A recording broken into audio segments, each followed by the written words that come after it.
Eu tinha 7 anos quando vi minha mãe cortar a cabeça de um galo preto no porão da nossa casa, em Juiz de Fora. Era o ano de 1998 e enquanto outras meninas da minha idade assistiam Chiquititas na televisão depois da escola, eu estava aprendendo a desenhar símbolos de proteção com sangue de animal, no chão frio de concreto. Meu nome é Melissa, tenho 23 anos hoje e nasci dentro de uma família onde a bruxaria não era apenas uma prática escondida. Era um legado que vinha sendo passado de mãe para filha há mais de 100 anos. Minha história começa naquela casa de portão verde no bairro São Mateus, onde aprendi desde muito cedo que o mundo espiritual era mais real do que qualquer coisa que eu via com os olhos. Minha mãe se chamava Carmen. Tinha 40 anos naquela época e era conhecida na região toda como a bruxa mais poderosa de Juiz de Fora. De dia, ela trabalhava como cabeleireira num salão na rua Halfeld, no centro da cidade, fazendo penteados elegantes para senhoras da sociedade que não faziam ideia de quem ela realmente era. As mesmas mãos que criavam coques perfeitos e escovavam cabelos com delicadeza durante o dia, desenhavam símbolos macabros com sangue à noite no porão escuro da nossa casa. Ela usava sempre blusas de manga comprida para esconder as cicatrizes de cortes rituais que tinha nos braços, e fumava cigarro de palha o tempo todo, deixando a casa cheirando a fumaça misturada com ervas estranhas. Nossa casa era antiga, com 2 andares e um porão que minha mãe transformou no que ela chamava de templo. O quintal dos fundos era cheio de plantas que ela cultivava pessoalmente. Arruda, guiné, comigo, ninguém pode e outras que eu nem sabia o nome, mas que exalavam cheiros fortes e amargos. Ela ia todo sábado de manhã na feira livre da Avenida Barão do Rio Branco comprar ervas normais como todo mundo. Mas os vendedores sabiam exatamente para que ela usava aquilo. Alguns até separavam ingredientes especiais que vinham de fornecedores de fora, embrulhados em papel pardo e entregues discretamente. Desde que eu era bebê, minha mãe realizava rituais sobre mim.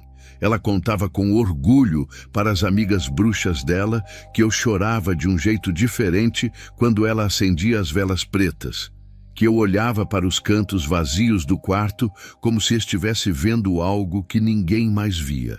Carmen dizia que eu tinha nascido com um dom especial, uma sensibilidade espiritual que nenhuma outra criança da família tinha demonstrado em gerações.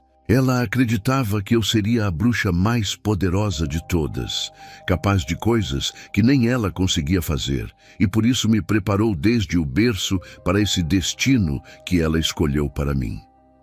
Minha infância não teve bonecas ou brincadeiras na rua como as outras meninas do bairro.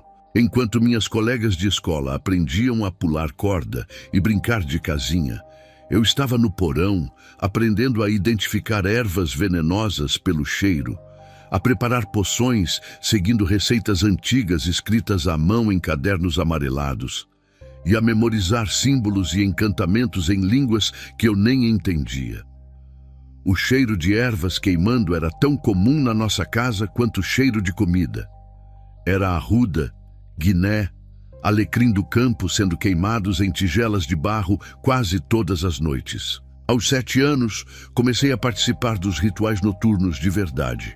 Minha mãe me acordava depois da meia-noite, quando as ruas estavam silenciosas e ninguém podia ver ou ouvir o que acontecia dentro da nossa casa. Descíamos para o porão, onde ela já tinha preparado tudo. Velas pretas dispostas em círculo, símbolos desenhados no chão com giz branco e aquele galo preto amarrado no centro, bicando o ar desesperadamente como se soubesse o que ia acontecer. Ela me entregou a faca naquela primeira vez e disse que eu precisava fazer o corte, que fazia parte do meu treinamento. Mas minhas mãos tremiam tanto que ela precisou segurar junto comigo.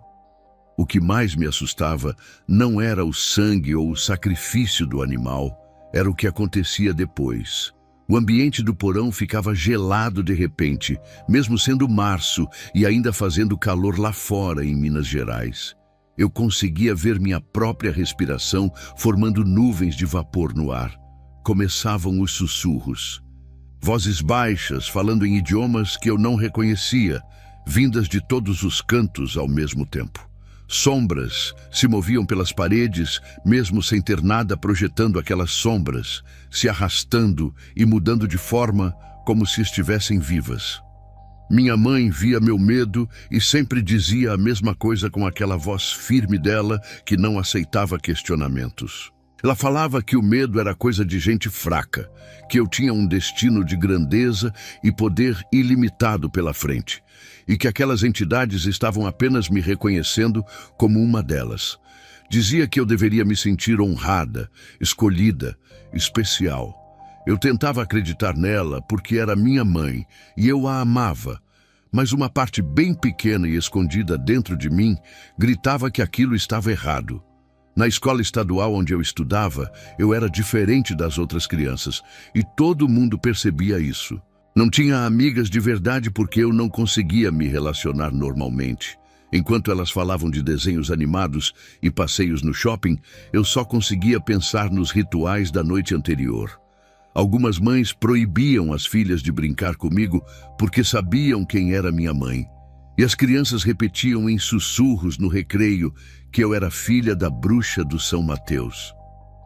Eu comia sozinha na cantina, sentava sozinha na sala e voltava para casa sozinha todos os dias. Aos domingos, quando famílias normais iam para a igreja ou para a casa de parentes, nós recebíamos visitas diferentes. Vinham mulheres mais velhas, todas praticantes de bruxaria, que minha mãe chamava de Irmandade. Dona Conceição, de uns 60 anos, com cabelos grisalhos sempre presos num coque apertado. Dona Rita, de 50 e tantos, que lia cartas e via o futuro. E Yara, mais nova, de uns 45 anos, especialista em amarrações amorosas. Elas se reuniam na nossa sala tomando café forte e fumando, falando sobre trabalhos que tinham feito durante a semana, sobre clientes que pagaram bem e sobre mim.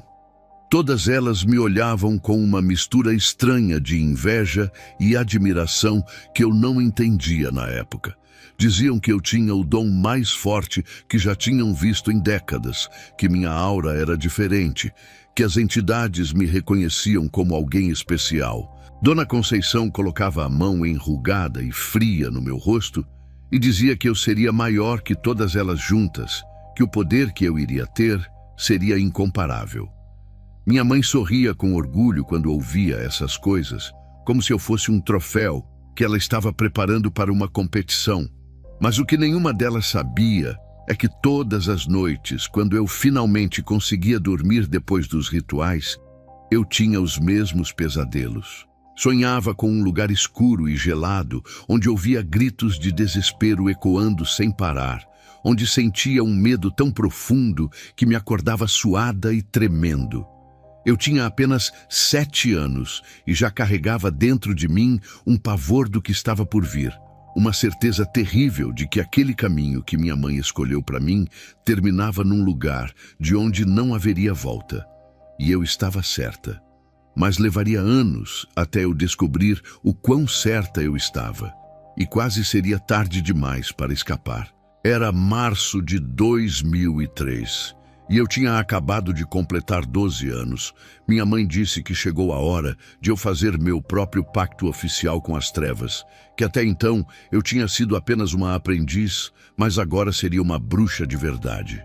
Durante semanas, ela preparou tudo com um cuidado obsessivo que eu nunca tinha visto antes, comprando ingredientes raros na feira e guardando no porão trancado com cadeado novo. Na noite do ritual, uma sexta-feira de lua nova, o porão foi transformado completamente. As paredes de concreto foram cobertas com símbolos desenhados com sangue de galo e bode que minha mãe havia sacrificado dias antes. E o cheiro era nauseante. Sangue ressecado misturado com enxofre e mofo. Velas pretas caríssimas que ela mandou buscar em São Paulo estavam dispostas em círculo perfeito e no centro tinha um pentagrama desenhado com sal grosso e pó de carvão. Além da minha mãe, estavam lá as 3 mulheres da Irmandade. Dona Conceição, Dona Rita e Yara chegaram às 9 da noite carregando sacolas com mais ingredientes e usando roupas escuras. Elas me olhavam de um jeito estranho, como se eu fosse ao mesmo tempo uma criança e algo muito maior que isso. Yara até comentou em voz baixa com minha mãe que eu tinha sorte de ser iniciada tão jovem, que ela só tinha feito o pacto dela aos 20 anos. Minha mãe me levou para o quarto e me vestiu com um manto vermelho sangue que cheirava forte a naftalina e incenso. Ela segurou meu rosto com as 2 mãos, olhou fundo nos meus olhos e perguntou se eu estava pronta. Eu queria dizer não. Queria correr dali, mas minha voz não saía. Então apenas balancei a cabeça que sim. Ela sorriu, mas não era um sorriso de mãe carinhosa. Era um sorriso de alguém que estava prestes a conquistar algo muito importante. Descemos para o porão exatamente à meia-noite. As 4 mulheres começaram a cantar em uma língua estranha que parecia latim, misturado com algo mais antigo e sinistro. De repente, a temperatura despencou. Mesmo sendo março e fazendo calor lá fora, o frio ficou tão intenso que doía respirar.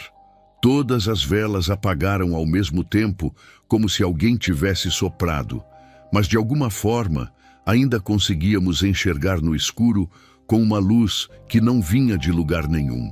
Minha mãe pegou uma adaga de cabo preto e lâmina prateada que pertenceu à minha avó. Ela segurou minha mão esquerda com força e cortou a palma, fazendo um talho de uns 3 centímetros. A dor foi intensa e aguda, e eu gritei, mas ela não soltou. Fez meu sangue pingar sobre um pergaminho amarelado e velho que estava no centro do pentagrama. No pergaminho estava escrito meu nome completo, Melissa dos Santos Ferreira, em tinta vermelha, junto com símbolos que eu nunca tinha visto antes. Este é seu contrato, minha mãe disse solenemente. Sua assinatura com o próprio Lúcifer. A partir de agora você não pertence mais ao mundo comum. No exato momento que ela falou essas palavras, senti uma dor horrível atravessar meu corpo inteiro, começando no peito e se espalhando como fogo pelas veias. Caí de joelhos gritando enquanto aquela dor me consumia, e as 3 mulheres seguraram meus braços para eu não fugir. Um cheiro insuportável de enxofre tomou conta do porão, tão forte que meus olhos ardiam e lacrimejavam. Então, ouvi a voz. Não era uma voz que vinha de fora, era dentro da minha cabeça, falando em português, claro. Você é minha agora, a voz dizia, e eu senti como se algo estivesse sendo arrancado de dentro do meu peito e substituído por outra coisa pesada e escura. Gritei até minha garganta ficar rouca e dolorida, me debati até não ter mais forças, e então tudo ficou preto. Acordei horas depois na minha cama, ainda vestindo aquele manto vermelho que agora estava encharcado de suor. Minha mão estava enfaixada com um pano branco já manchado de sangue e meu corpo inteiro ardia em febre. Fiquei doente por uma semana inteira. Febre altíssima, delírios onde via coisas horríveis, vômitos que não paravam. Minha mãe não me levou no médico. Apenas fez chás de ervas amargas e disse que era o processo de transformação, que meu corpo estava se adaptando ao novo poder.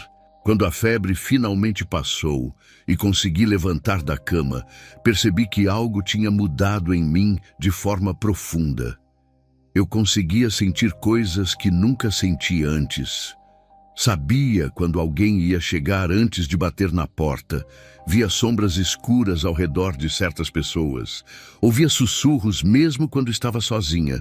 A cicatriz na minha mão esquerda nunca cicatrizou direito. Ficou uma marca irregular e escura que queimava às vezes sem motivo nenhum, principalmente quando eu passava perto de igrejas. Minha mãe comemorou minha recuperação como se fosse uma vitória. Ela disse que agora o verdadeiro treinamento começaria, que eu tinha sido aceita e marcada, e que logo estaria fazendo trabalhos ao lado dela. Olhei para aquela mulher que era minha mãe e pela primeira vez senti algo além de amor e obediência.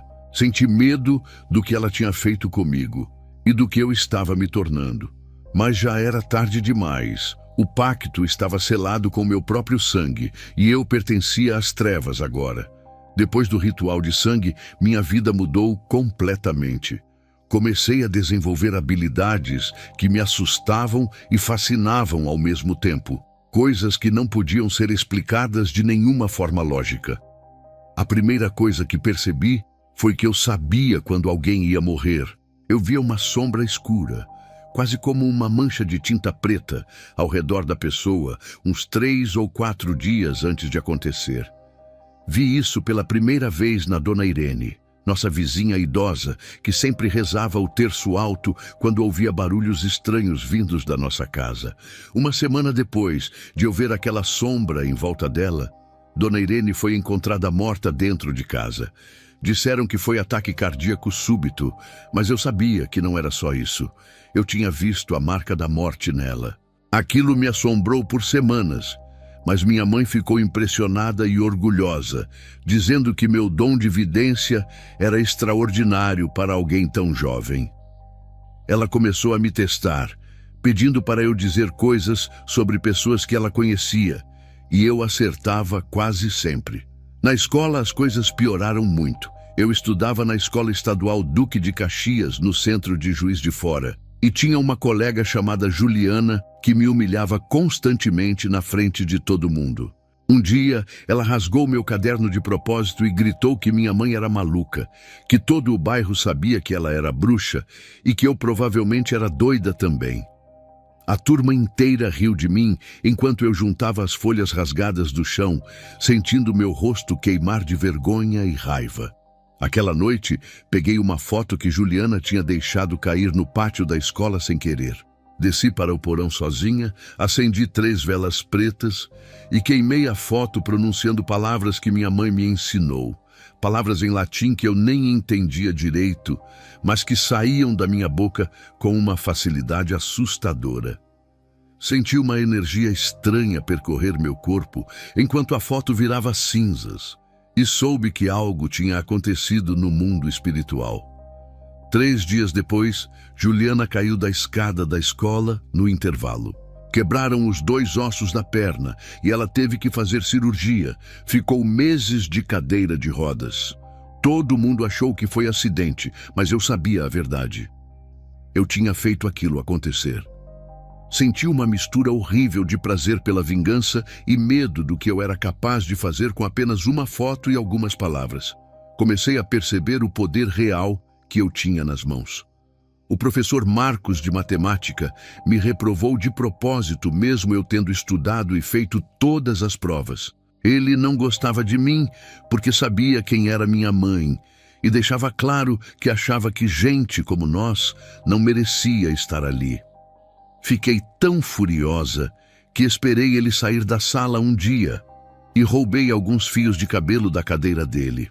Fiz um boneco de pano seguindo as instruções da minha mãe, coloquei os cabelos dentro e enterrei no quintal junto com ervas específicas. Durante 2 meses inteiros, o professor Marcos teve pesadelos tão violentos e constantes que precisou se afastar da escola. As pessoas comentavam que ele estava tendo problemas psicológicos sérios, que acordava gritando toda noite, que não conseguia mais dormir direito. Eu tinha 14 anos e já estava destruindo a vida das pessoas com facilidade, e o pior é que aquilo não me incomodava tanto quanto deveria. Eu estava me acostumando com o poder. Aos 15 anos comecei a trabalhar oficialmente ao lado da minha mãe. Pessoas desesperadas batiam no nosso portão verde a qualquer hora, pagando fortunas pelos nossos serviços. Amarrações amorosas, vinganças contra inimigos, abertura de caminhos, feitiços para conseguir empregos ou destruir concorrentes. Fazíamos de tudo. O dinheiro começou a entrar em quantidade, muito dinheiro mesmo, notas de R$100 empilhadas dentro de uma caixa de sapatos debaixo da cama da minha mãe. Um caso me marcou profundamente e nunca saiu da minha cabeça. um rapaz chamado Ricardo, de uns 25 anos, bem vestido e dirigindo um Gol preto, nos procurou querendo conquistar uma colega de trabalho chamada Patrícia. Ele estava completamente obcecado por ela, mas Patrícia nem olhava na cara dele. Ricardo pagou R$ 5.000 em dinheiro vivo para garantir que ela se apaixonasse por ele. Era uma fortuna naquela época. Minha mãe me instruiu a fazer o ritual porque disse que meu poder estava mais forte que o dela agora. Ricardo conseguiu roubar uma peça de roupa íntima do varal da casa de Patrícia e eu usei aquilo no feitiço durante 3 noites seguidas de lua crescente. Funcionou perfeitamente. Em 2 semanas, Patrícia estava namorando Ricardo, completamente apaixonada. Mas ele ficou possessivo, controlador, violento com ela. 6 meses depois, ele foi preso por agressão e Patrícia quase morreu no hospital. Quando soube do que aconteceu, senti uma culpa horrível me corroendo por dentro. Eu tinha destruído a vida daquela mulher por dinheiro, tinha entregado ela para um homem violento através dos meus feitiços. Contei para minha mãe esperando que ela entendesse meu conflito, mas ela disse com frieza total que não era problema nosso, que Ricardo pagou pelo serviço e nós entregamos o resultado. O que ele fez depois disso não era responsabilidade nossa. O dinheiro que ganhávamos era muito, mas nunca ficava. Reformamos a casa inteira. Compramos uma TV de plasma Sony de 32 polegadas, que era o sonho de consumo da época. Roupas de marca, joias de ouro. Eu usava corrente grossa no pescoço e anéis em todos os dedos aos 16 anos. Mas algo sempre quebrava e custava caro consertar. Ou éramos roubadas, ou minha mãe tinha surtos de gastos compulsivos comprando coisas completamente inúteis. Era como se o próprio dinheiro fosse amaldiçoado e não pudesse trazer prosperidade de verdade. Eu vivia uma vida dupla exaustiva que me consumia por dentro. De dia era Melissa, estudante do 3º ano do ensino médio que fingia interesse em conversas sobre novelas e festas de aniversário na cantina da escola. À noite, era a bruxa jovem e poderosa que pessoas desesperadas procuravam na casa de Portão Verde, no São Mateus. Comecei a fumar aos 15 anos para tentar controlar a ansiedade que vivia no meu peito e desenvolvi insônia crônica. Dormia no máximo 3 ou 4 horas por noite, mesmo tomando remédios. Cada ritual que eu fazia deixava um buraco maior dentro de mim, um vazio que crescia e me engolia aos poucos. Eu tentava preencher esse vazio com poder, com dinheiro, com o controle que tinha sobre outras pessoas, mas nada funcionava de verdade. Quando olhava no espelho do banheiro depois de um dia inteiro fazendo feitiços, não reconhecia mais meus próprios olhos. Estavam completamente vazios, sem brilho nenhum, mortos por dentro. Eu tinha 16 anos, tinha tudo materialmente falando, mas por dentro estava completamente destruída e caminhando para um destino que me apavorava cada vez mais. Era uma terça-feira de março de 2003, poucos dias depois do meu aniversário de 12 anos. Tínhamos acabado de fazer um ritual particularmente pesado para um cliente que queria destruir completamente um desafeto nos negócios, e o homem pagou R$ 10.000, pedindo o trabalho mais forte que tivéssemos. Minha mãe decidiu fazer um ritual perigoso que envolvia sacrifício de um bode preto e uma quantidade enorme de sangue, e eu participei ativamente, canalizando toda a energia que consegui. Quando terminamos, já passava da meia-noite e eu subi do porão me sentindo estranha. Meu coração começou a disparar de forma irregular, batendo tão forte que parecia que ia sair pela boca e não conseguia respirar direito. Era como se alguém estivesse apertando minha garganta por dentro. Pensei que estava tendo um ataque cardíaco, mesmo sendo tão nova. Gritei por minha mãe com a voz fraca e caí no chão do corredor batendo a cabeça no piso frio. A última coisa que lembro é de tudo escurecendo ao meu redor. Então perdi completamente a consciência do meu corpo, mas minha mente estava mais desperta do que nunca. como se eu estivesse acordada num lugar completamente diferente. De repente eu estava em outro lugar, e não foi viagem física. Foi como se minha alma tivesse sido arrancada e transportada para outra dimensão que existia paralela ao nosso mundo. Era um lugar de escuridão absoluta, mas de alguma forma eu conseguia ver tudo claramente. Não havia fogo dançante como mostram nos filmes de terror. O que tinha era algo muito pior. Um frio cortante que queimava a pele, que penetrava até os ossos, que doía de uma forma que não tem como descrever direito. Era um frio que não era só físico. Era um frio que congelava a própria alma por dentro. O desespero estava no ar, como uma névoa densa que sufocava. A pior parte era saber com certeza absoluta que você estava ali para sempre. Que não havia esperança nenhuma. Que não tinha fim. Que não tinha escape possível. Aquela consciência da eternidade de sofrimento era mais torturante que qualquer dor física que eu pudesse sentir. Comecei a ouvir gritos. Gritos horríveis de agonia, de desespero total, de pessoas implorando por misericórdia que nunca ia chegar. Mas o que me apavorou mais não eram os gritos, era o silêncio pesado entre os gritos. Um vazio completo, uma solidão esmagadora, a sensação de estar separada de qualquer coisa boa que existisse no universo. Comecei a andar ou flutuar, não sei explicar direito, e vi pessoas ali. Reconheci algumas delas e meu coração quase parou de tanto medo. Minha prima Júlia estava ali. Ela que tinha se suicidado 2 anos antes, pulando da janela do apartamento. Júlia tinha apenas 20 anos quando morreu e também praticava bruxaria que minha mãe ensinou para ela. Seus olhos me viram e pareciam me implorar uma ajuda que eu não podia dar. Ela tentou falar comigo, mas só saiu um gemido angustiado da boca dela. Vi também Dona Mercedes, uma bruxa muito famosa que minha mãe sempre mencionava com admiração. Ela tinha morrido 10 anos antes, aos 65 anos. Era conhecida como a bruxa mais poderosa do Rio de Janeiro inteiro. Mas agora, Dona Mercedes estava ali sendo atormentada, completamente destruída e sofrendo. Todo o poder que ela teve em vida não significava absolutamente nada naquele lugar horrível. Então ouvi uma voz que eu conhecia muito bem. Era a mesma voz que ouvia durante os rituais, me dando instruções e prometendo poder. Mas agora o tom era completamente diferente. Era frio, zombeteiro, cheio de crueldade pura. Você assinou o contrato com seu próprio sangue, Melissa. A voz disse em português. Perfeito. Seu lugar já está preparado aqui. Estamos apenas esperando o momento certo de buscar você. Você nos pertence agora.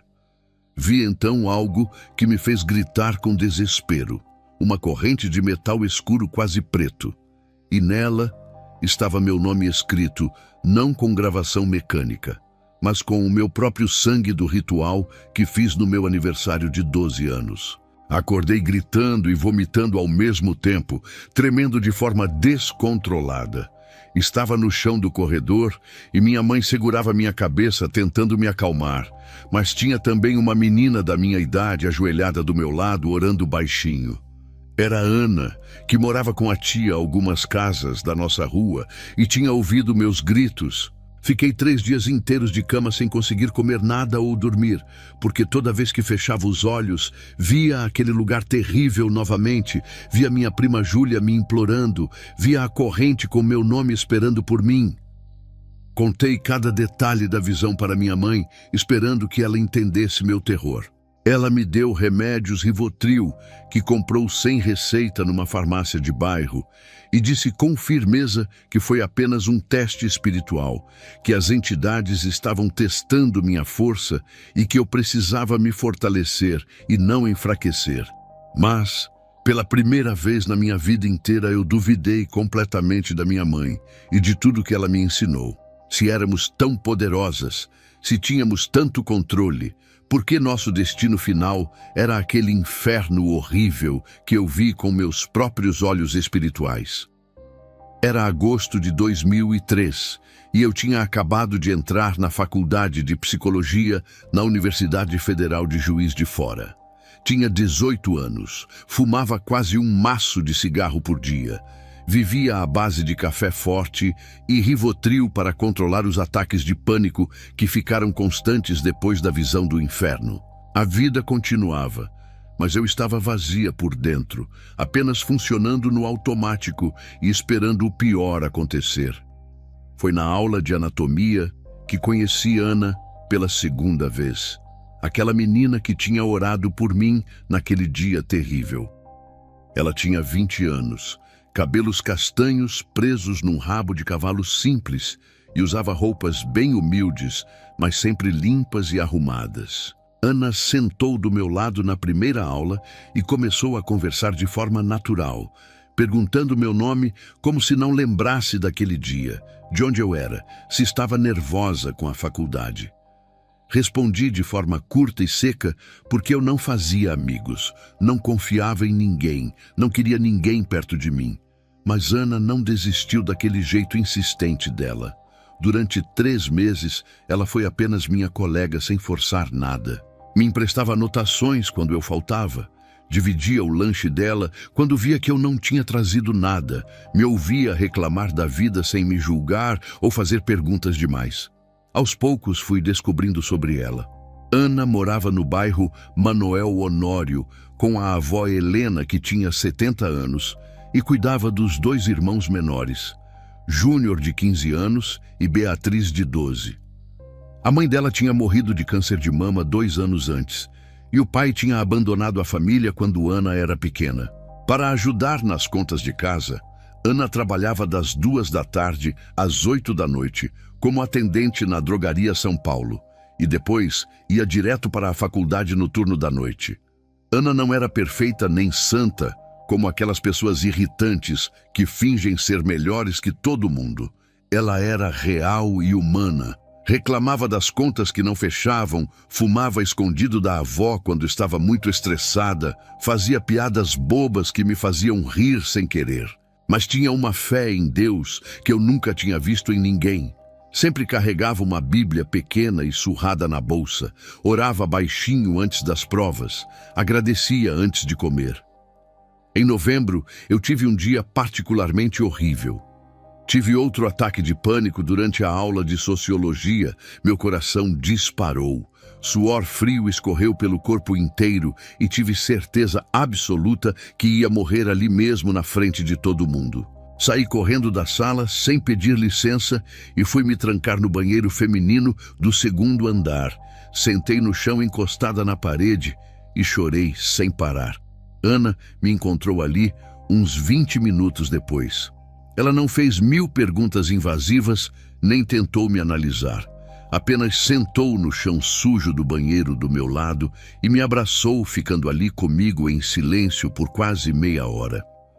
Quando finalmente consegui me acalmar um pouco e parar de tremer, ela disse baixinho, segurando minha mão: "Melissa, eu não sei o que você está passando, mas eu oro por você todas as noites, desde o primeiro dia que te conheci. Deus me mostrou que você precisa de ajuda e eu vou estar aqui." Aquelas palavras me quebraram por dentro de um jeito que eu não esperava. Comecei a chorar de novo, mas era diferente. Era um choro de alívio misturado com dor, de finalmente sentir que alguém se importava de verdade, sem querer nada em troca. Nos dias seguintes, Ana começou a compartilhar mais sobre a fé dela. Contou como a morte da mãe quase destruiu ela completamente, como pensou em desistir de tudo, mas Jesus a sustentou de uma forma sobrenatural. Uma sexta-feira do final de novembro, eu estava passando por um dia especialmente ruim. Tinha feito um ritual pesado na noite anterior e acordei com aquela sensação horrível de opressão no peito, aquele peso que não passava, aquela vontade de sumir do mundo. Ana percebeu só de olhar para mim, e no fim da aula, ela segurou minha mão com firmeza e disse: "Melissa, vem comigo amanhã à noite na igreja onde eu congrego. Se você odiar, eu juro que nunca mais te convido, mas eu sinto que Deus quer te encontrar lá." Minha primeira reação foi rir com desdém e dizer que igreja era coisa de gente fraca e iludida que não tinha poder nenhum. Mas algo no jeito sincero que ela falou, sem pressão nem julgamento, só preocupação genuína, me fez hesitar por alguns segundos. Eu vou pensar. Foi tudo que consegui responder antes de sair correndo dali com medo de aceitar e com medo de recusar ao mesmo tempo. Aquela noite foi uma das piores da minha vida. Tive pesadelos violentos, onde via o inferno novamente. Acordei várias vezes suando frio, com a sensação de que algo estava me segurando e tentando me sufocar. Ouvi uma voz dentro da minha cabeça, repetindo sem parar: não vá naquele lugar. Se você for lá, você perde tudo. Você perde seu poder. Você não é como aquelas pessoas fracas. Passei a noite inteira numa batalha interna violenta entre o medo do meu destino e o medo de perder o único poder que eu conhecia. No sábado de manhã, estava decidida a não ir, mas durante o dia, aquela vontade só aumentava de um jeito que não fazia sentido. Era como se duas forças estivessem puxando minha alma em direções opostas, uma me enchendo de medo e a outra me enchendo de esperança. Às 6 da tarde liguei para Ana, com a mão tremendo tanto que quase derrubei o telefone, e disse apenas: eu vou. Ela ficou tão feliz que começou a chorar do outro lado da linha. Enquanto me arrumava para sair, sentia uma opressão física no peito, como se alguém estivesse literalmente sentado em cima de mim, impedindo que eu respirasse direito. Minha mãe perguntou onde eu ia e menti dizendo que ia ao cinema com colegas da faculdade. Ela me olhou desconfiada, mas não disse nada.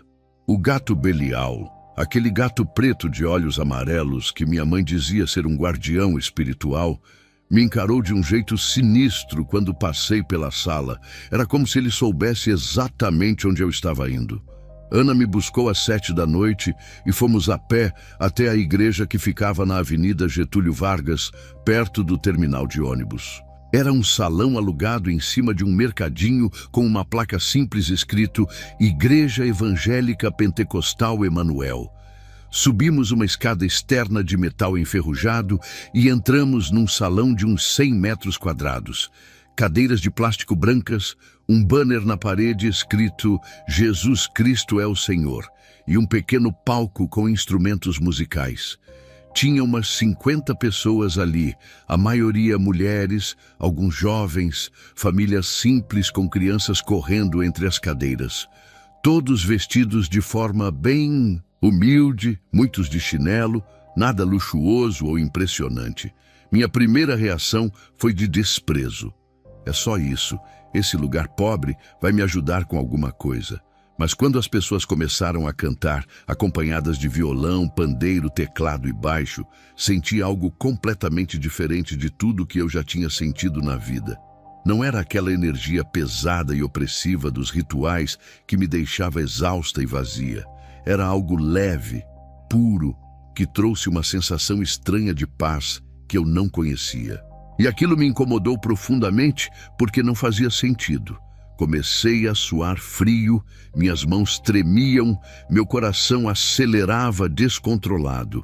Sentia vontade desesperada de sair correndo dali. Ana percebeu meu desespero e segurou minha mão sussurrando: fica, por favor, só mais um pouco.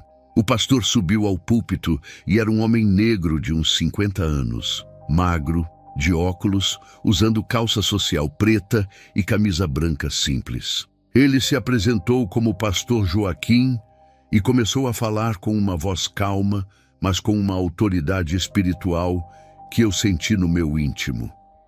Hoje vou falar sobre libertação, ele disse, sobre como Jesus Cristo tem poder sobre todas as forças das trevas, sobre como nenhum pacto ou maldição é maior que o sangue do Cordeiro. Cada palavra que saía da boca dele era como uma flecha atravessando meu peito. Ele contou que tinha sido envolvido com Umbanda na juventude, que conhecia bem o mundo espiritual das trevas, mas que Jesus o libertou completamente e mudou seu destino. Não importa quão fundo você entrou, Ele dizia, olhando diretamente para mim, como se soubesse minha história toda. Jesus pode te tirar de lá. O sangue dele derramado na cruz é mais poderoso que qualquer pacto de sangue que você tenha feito. Naquele exato momento, algo explodiu dentro de mim. Comecei a gritar sem nenhum controle, mas não era minha voz. Era uma voz grossa, rouca, masculina saindo da minha garganta. Caí no chão, me contorcendo, e meu corpo se movia sozinho com uma força que não era minha. Era como se algo dentro de mim estivesse lutando para não ser expulso. Cuspia sem parar, sentia náuseas violentas. Minha temperatura oscilava entre suor quente e tremor gelado. Ana começou a chorar assustada, mas não saiu do meu lado.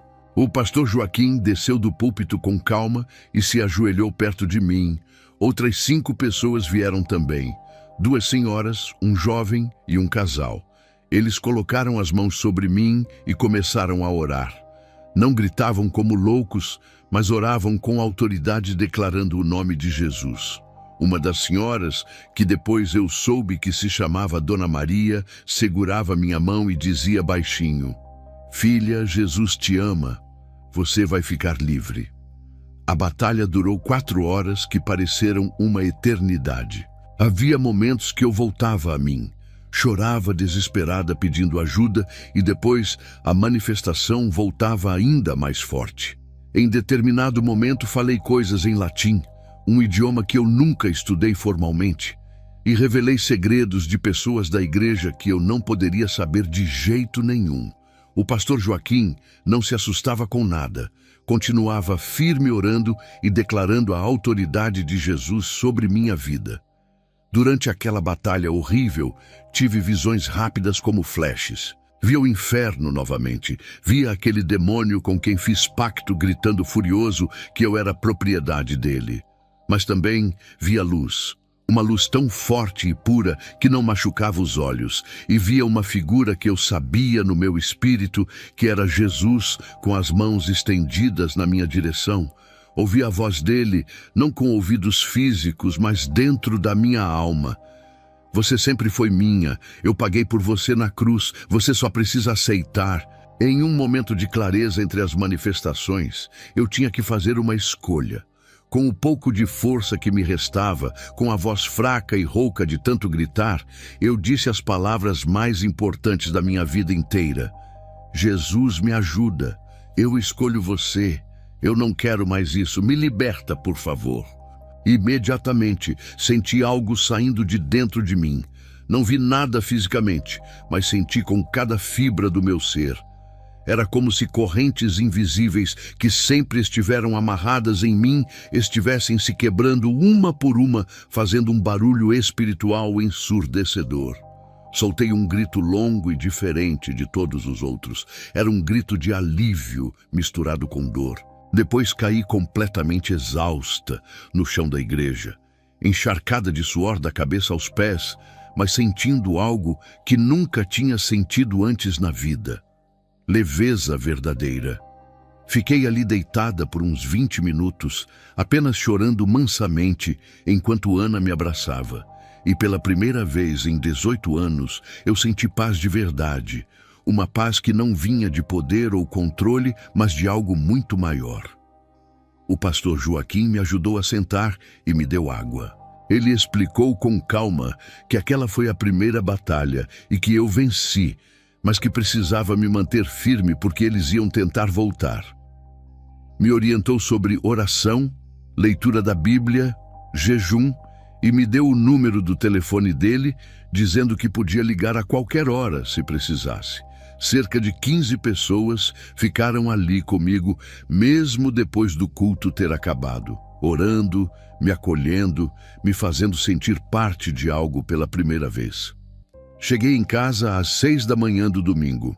Minha mãe estava acordada esperando na sala e o gato Belial estava no colo dela me encarando daquele jeito perturbador. Antes mesmo que eu abrisse a boca, ela disse com a voz gelada e cheia de raiva contida: "Você foi numa igreja, não foi? Eu senti. Aquela marca que sempre esteve em você desde os 12 anos sumiu completamente. Senti um frio percorrer minha espinha, porque eu sabia que o confronto inevitável tinha chegado. Respirei fundo, juntando toda a coragem que consegui, e falei a verdade. Mãe, eu fui liberta. Aceitei Jesus Cristo como meu Salvador. Não vou mais praticar bruxaria. Isso acabou para mim. O silêncio que veio depois foi ensurdecedor e pesado. Dava para sentir a tensão no ar, como eletricidade. Então Carmen explodiu de uma forma que eu nunca tinha visto. Pegou um vaso de cerâmica e arremessou contra a parede, estilhaçando tudo. Gritou que eu era ingrata, traidora, burra. Eu te dei poder. Ela berrava com o rosto vermelho de ódio. Te preparei a vida inteira, te iniciei, te dei tudo que você tem. E você vai jogar tudo fora por causa de uma religião de fracassados e fracos. Tentei explicar sobre a paz que senti, sobre a visão do inferno, sobre como não queria mais aquele destino terrível. Mas ela não queria ouvir nada. Dizia que eu estava sendo manipulada e enganada, que eu ia me arrepender muito dessa escolha idiota. Subi correndo para o meu quarto e tranquei a porta enquanto ouvia minha mãe quebrando coisas pela casa toda. Ajoelhei tremendo ao lado da cama e comecei a orar do jeito que o pastor Joaquim tinha me ensinado, pedindo proteção e força.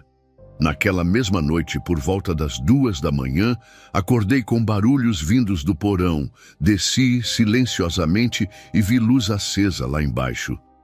Minha mãe estava fazendo um ritual específico para me trazer de volta às trevas. Ela tinha montado um boneco com roupas minhas, cabelos que pegou da minha escova, e estava queimando ervas enquanto cantava encantamentos tentando me amarrar espiritualmente de novo. Fiquei parada na escada, apenas observando e orando baixinho sem fazer barulho. De repente ouvi minha mãe gritar de dor. Desci correndo e vi que as 2 mãos dela estavam queimadas com a pele vermelha formando bolhas. As velas do ritual tinham explodido, jogando cera quente por todo lado. Não funciona! Ela gritava em desespero, olhando para as próprias mãos machucadas. Nada funciona em você.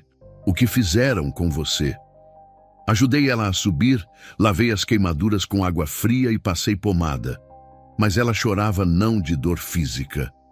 Era um choro de perda, de impotência, de raiva misturada com algo que parecia medo.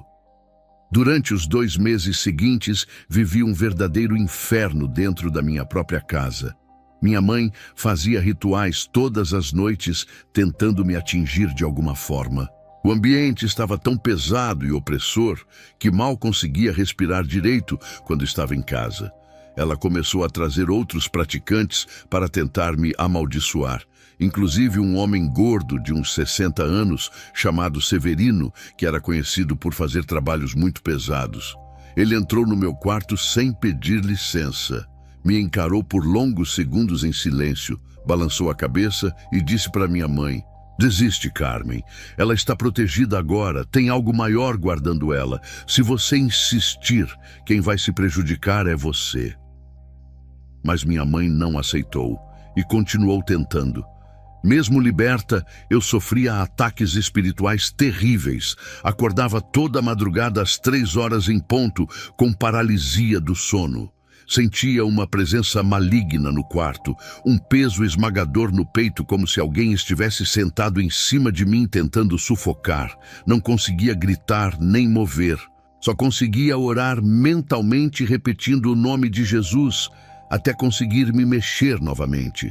Uma terça-feira de janeiro de 2004, uns 4 meses depois da minha libertação, voltei da faculdade e encontrei todas as minhas coisas jogadas na calçada. Roupas, sapatos, livros, cadernos, tudo empilhado na frente do portão. Meu coração afundou no peito quando vi aquilo. Tentei abrir o portão, mas estava trancado com cadeado novo. Bati na porta desesperada, gritando o nome da minha mãe, até ela finalmente abrir. Ela olhou para mim com olhos que eu não reconhecia, frios e vazios, como se eu fosse uma estranha qualquer. Você escolheu seu caminho, Melissa. Escolheu abandonar sua família e sua linhagem e seu poder. Agora aguenta as consequências sozinha. Você não é mais minha filha. Não volta mais aqui, nunca mais. Implorei, chorei, Pedi perdão por qualquer coisa, prometi que não ia mais falar de Jesus para ela, mas ela apenas fechou a porta na minha cara e ouvi a tranca sendo girada do outro lado, deixando eu ali sozinha na rua, com minha vida inteira em sacolas de lixo. Sentei na calçada no meio das minhas coisas e chorei sem parar por quase 1 hora. Sim, minha mãe tinha me envolvido em bruxaria desde criança. Sim, ela me forçou naquele pacto horrível. Sim, ela me prejudicou de tantas formas. Mas era minha mãe, a única família que eu tinha, e eu a amava apesar de tudo. A dor da rejeição era como se estivessem arrancando um pedaço de mim. E pela primeira vez, entendi o verdadeiro preço da liberdade que escolhi. Liguei para Ana, chorando tanto que mal conseguia falar direito. Ela veio me buscar com o irmão Júnior, num carrinho de mão emprestado do vizinho, e levamos minhas coisas para a casa dela, no Manoel Honório. A avó Helena, aquela senhora pequena de 70 anos com cabelos completamente brancos, me recebeu com um abraço apertado que me fez chorar ainda mais. "Vinda aqui, minha filha", ela disse com voz firme. "Essa é sua casa agora, e Deus vai restaurar sua família. Você vai ver, creia nisso com todo o seu coração." Nos meses seguintes, precisei reconstruir minha vida completamente do zero, como se tivesse nascido de novo.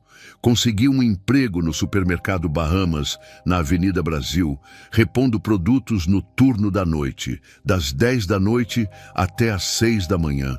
O salário era de R$ 450, uma miséria comparado com o dinheiro que entrava antes, mas era honesto e isso fazia toda a diferença para mim. Minha rotina virou uma loucura total. Estudava na faculdade das 7 da manhã até meio-dia, voltava para casa e dormia algumas horas, às 10 da noite ia trabalhar e ficava até o amanhecer. Aos domingos ia na igreja mesmo destruída de cansaço. Dormia no máximo 3 ou 4 horas por dia, e meu corpo estava no limite, mas pela primeira vez na vida eu tinha paz para dormir, sem pesadelos com o inferno, sem acordar sentindo aquele peso horrível de culpa e vazio. Os ataques espirituais continuavam fortes, tentando me fazer desistir. Uma noite, no supermercado, estava sozinha repondo produtos no corredor de limpeza, quando de repente todas as prateleiras começaram a balançar violentamente. Produtos caíam sozinhos no chão, amaciantes, detergentes, água sanitária, tudo espalhado. Ouvi risadas baixas e sinistras vindas do fundo do corredor, completamente vazio. E senti uma presença atrás de mim tão real que os pelos da nuca se arrepiaram todos de uma vez. Meu primeiro instinto foi sair correndo dali, mas lembrei do que pastor Joaquim ensinou. Virei para aquela presença invisível e comecei a orar em voz alta, declarando: "Em nome de Jesus Cristo, eu ordeno que toda a força das trevas se retire deste lugar. Pelo sangue do Cordeiro, eu tenho autoridade sobre vocês. Saiam agora." Imediatamente tudo parou. As prateleiras ficaram imóveis. O ambiente voltou ao normal, como se nada tivesse acontecido. 3 vezes por semana eu tinha episódios terríveis de paralisia do sono. Acordava sempre às 3 da manhã, completamente paralisada no quarto que dividia com Beatriz. Via sombras se movendo.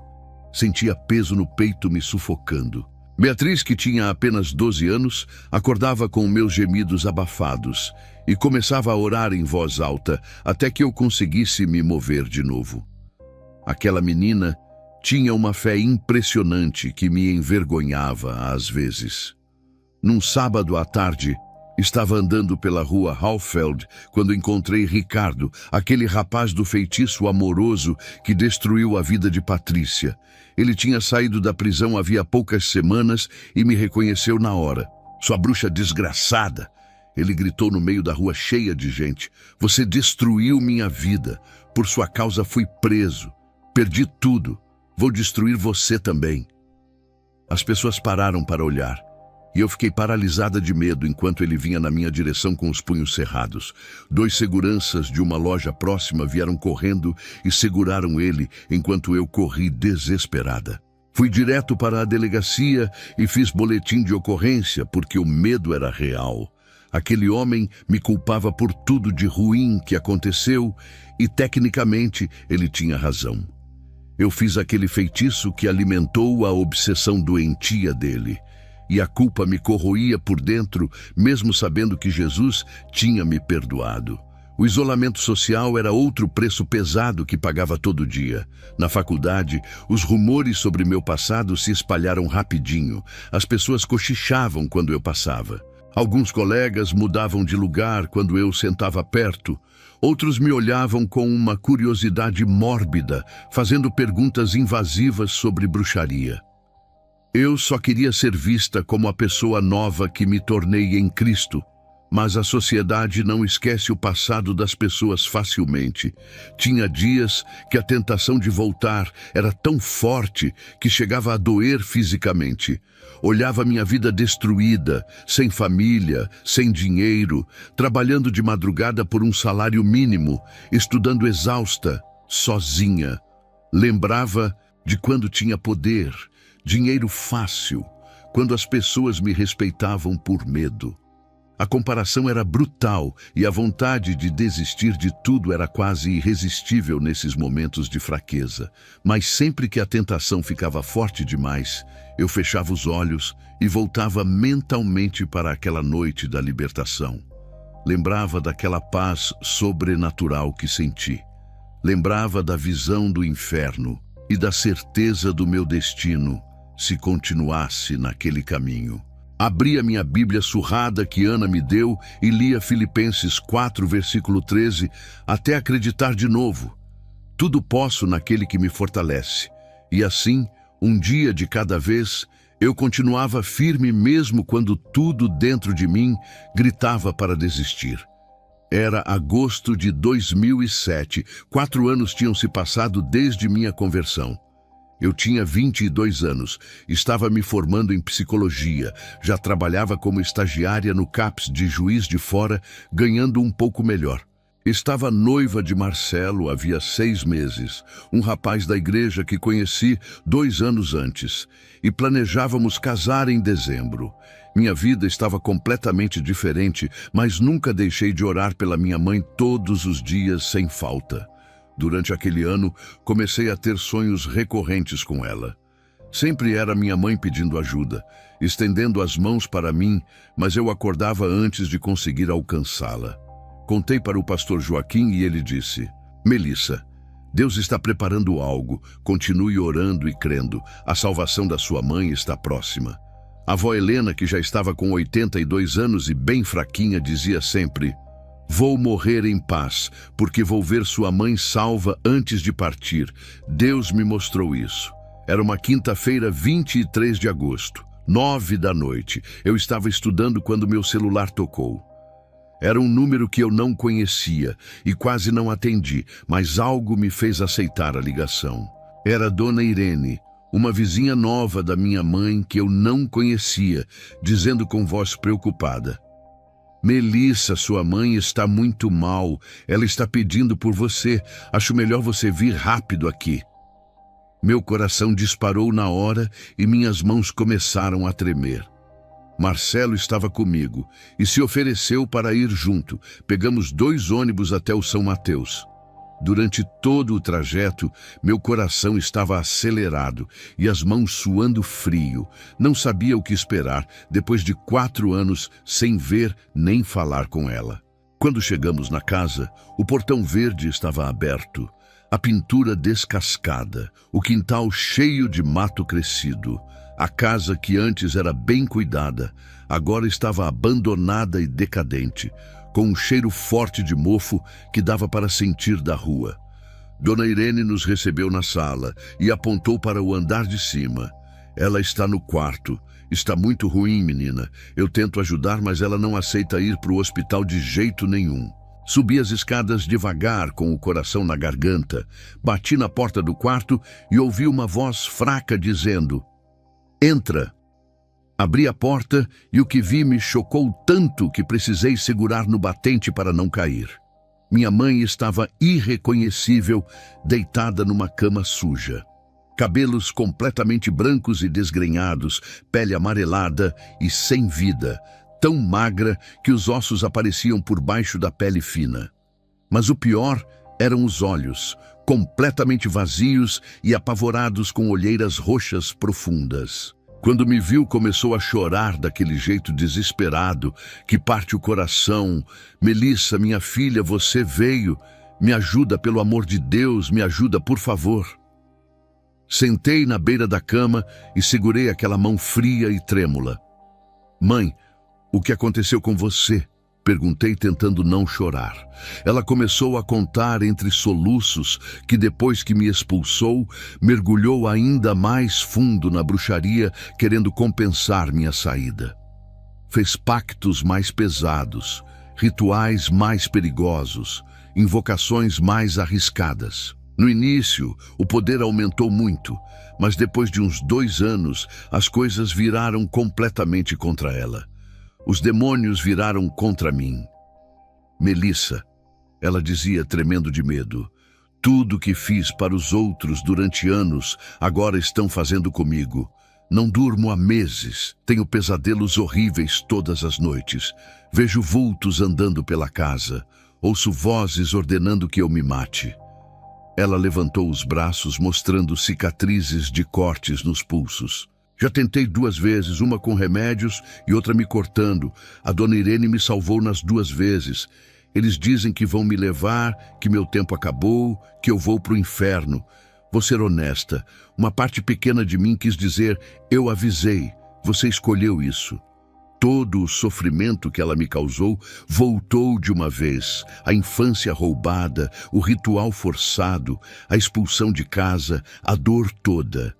Mas ouvi a voz mansa do Espírito Santo no meu coração dizendo, eu te perdoei quando você não merecia. Agora você vai negar perdão para sua mãe. Lembrei que eu estava naquele mesmo lugar de desespero 4 anos atrás e alguém estendeu a mão para mim. Segurei as mãos dela com firmeza e olhei nos olhos apavorados. Mãe, escuta bem, você precisa renunciar a tudo, todos os pactos, todas as entidades, todos os rituais, tudo. Ela chorava com medo. Se eu fizer isso, eles vão me matar. Disseram que vão me matar se eu trair. Respondi firme. Se você não fizer o destino, é aquele inferno que você mesma me ensinou a temer. Mas Jesus é mais forte. O sangue dele pagou por tudo. Ele me libertou e vai liberar você também. Carmen, pela primeira vez na vida, se humilhou completamente. Pediu para eu ajudá-la a sair da cama, ajoelhou com dificuldade, tremendo toda, e começou a renunciar. Renuncio todos os pactos, todas as entidades. Renuncio tudo. Aceito Jesus Cristo como meu único Salvador e Senhor. Imediatamente a batalha começou, exatamente como aconteceu comigo. Ela gritou com voz distorcida, se debatendo no chão. Liguei correndo para o pastor Joaquim, que veio com 4 irmãos da igreja. A libertação durou a noite inteira, 7 horas de batalha espiritual sem parar. Vários demônios se manifestaram reclamando direito sobre ela por causa dos pactos e anos de serviço. Mas o pastor Joaquim, com experiência e autoridade, ia expulsando um por um em nome de Jesus. Quando o sol nasceu às 6h15 da manhã, minha mãe soltou um último grito longo de alívio e caiu exausta, mas livre. Quando abriu os olhos, eram diferentes, tinham vida e esperança de novo, e ela olhou para mim, chorando mansamente, pedindo perdão por tudo. A restauração não foi instantânea como mágica.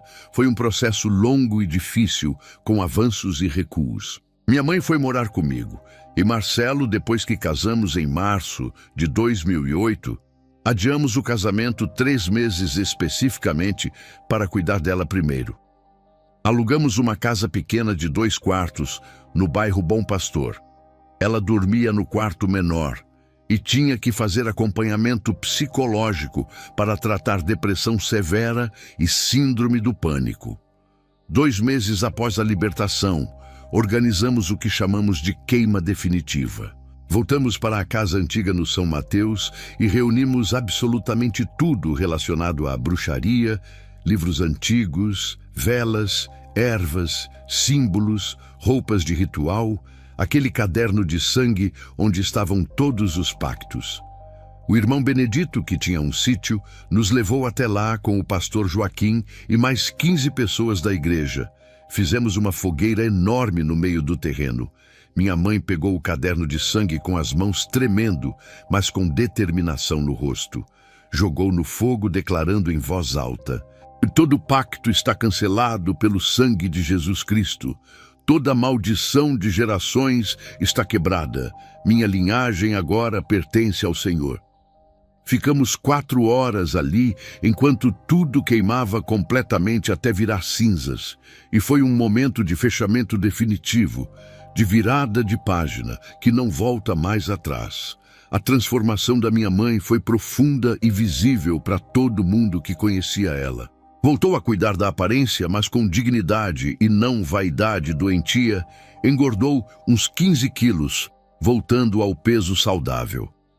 Abriu um salão pequeno na rua Santo Antônio, que chamou de Salão Graça e Paz. Atendia umas 10 clientes por dia. Mas agora, ao invés de fazer feitiços, oferecia oração para as clientes que estavam sofrendo.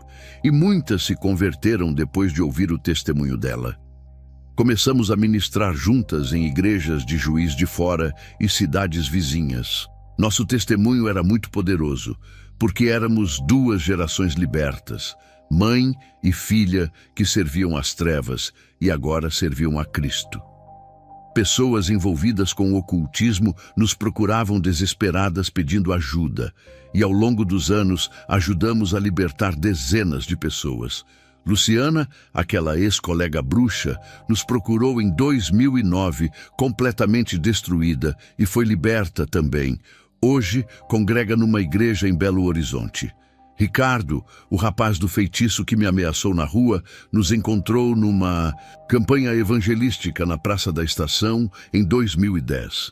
Ele estava diferente, humilde e quebrantado. Pediu perdão pelo jeito que me tratou. Contamos nosso testemunho e ele chorou, aceitando Jesus naquele mesmo dia. Foi uma das reconciliações mais emocionantes que já vivi e que me mostrou que Deus realmente restaura todas as coisas. Tentamos ter filhos logo depois do casamento, mas nada acontecia. E eu tinha pavor de ser estéril, por causa do aborto forçado. Fizemos exames e estava tudo normal, mas durante 5 anos nada vinha e eu quase perdi a esperança. Mas em setembro de 2013, depois de uma campanha de jejum e oração, descobri que estava grávida. Chorei tanto no consultório que o médico ficou preocupado.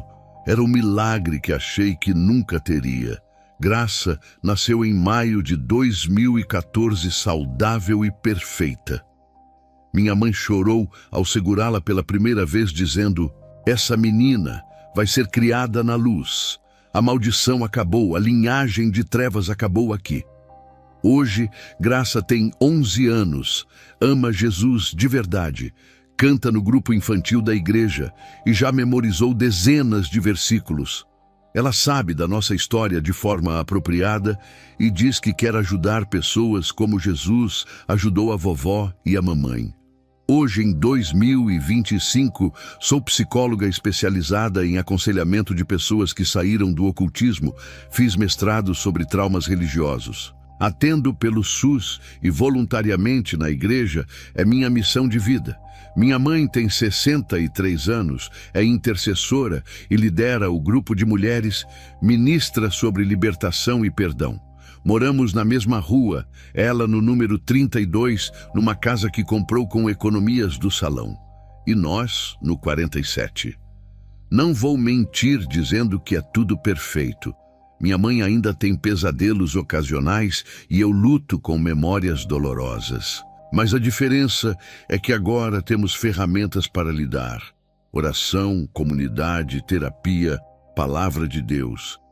E acima de tudo, temos esperança de um futuro eterno completamente diferente daquele inferno que vimos. Se você está envolvido com bruxaria, esoterismo, qualquer tipo de ocultismo, você pode sair, não importa quão profundo entrou ou quantos pactos assinou. Eu assinei com sangue aos 12 anos. minha mãe praticou por mais de 30 anos e Jesus nos libertou completamente. Não foi fácil, pagamos em preços altos, perdemos pessoas e dinheiro, passamos necessidade, mas ganhamos algo infinitamente maior: paz, salvação, vida eterna. Quando olho para a graça dormindo abraçada na Bíblia infantil, sei que valeu cada lágrima e cada luta.